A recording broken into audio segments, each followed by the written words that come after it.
New developments tonight. A local priest is in hot water after sending a letter encouraging clergy members to deny communion to pro-choice politicians. And tonight, Providence Bishop Thomas Tobin is weighing in on the controversy, tweeting in part, "Can we just clarify once again, no one has an absolute right to receive Holy Communion. To do so, a person has to be canonically eligible and spiritually disposed."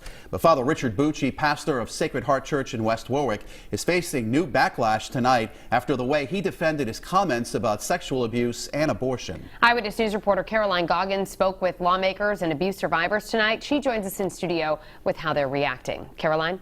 Well, Shannon and Mike, I'm holding a letter from Father Bucci that was sent to 4 Rhode Island lawmakers today. One of them, Representative Carol Hagan-McEntee. You may remember McEntee championed a bill last year to extend the civil statute of limitations for child sex abuse victims.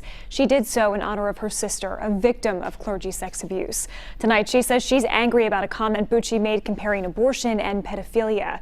In this letter, he defends himself saying, quote, "There is no doubt that many more babies have been killed in the womb than children molested in Rhode Island." It's just not right. A group of Rhode Island lawmakers stand united Wednesday night, responding to recent comments made by Father Richard Bucci, the pastor of Sacred Heart Church. The West Warwick priest has created quite the stir after publicly declaring he would deny communion to all lawmakers who signed and passed a pro-choice bill last year. You make it possible for other people to kill children, and yet you can be not pro-abortion. That's ridiculous. While previously defending his stance, Bucci said pedophilia isn't as bad as abortion because no one dies from sexual abuse. That didn't sit well with clergy abuse victim Jim Scanlon. Bucci's comments were so offensive in terms of, I've been very fortunate.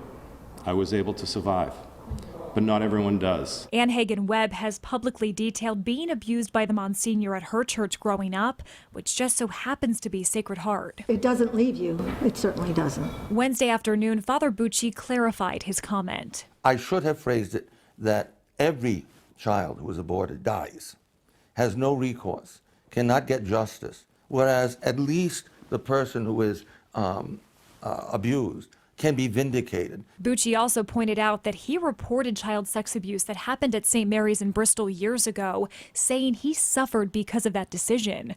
Rep. McEntee says her family has also suffered due to her sister's abuse. She's calling on the church to take action against Bucci. If the only response from the Catholic Church is pedophilia does not kill anybody, and that's the official stance from the Catholic Church, then I say God save the Catholic Church. Now, to be clear, Bishop Tobin has not responded to Father Bucci's comment about pedophilia yet.